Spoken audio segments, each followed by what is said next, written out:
30 октября по всей России ежегодно отмечают праздник День тренера. Инициатива его учреждения принадлежит Федерации спортивной и художественной гимнастики страны в 1999 году.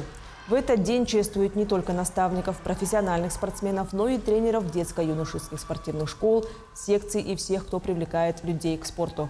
Традиционно в эти дни проводятся соревнования и турниры, на которых приглашают ветеранов спорта, заслуженных тренеров и знаменитых спортсменов.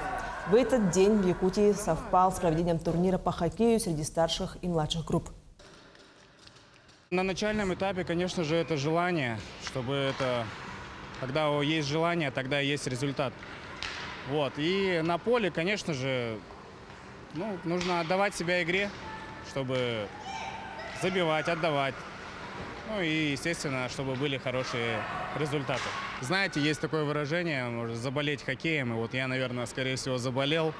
Не могу представить себя на другой работе. Нравится работать с детьми и смотреть за игрой. Это все эмоции. Любая игра – это эмоция.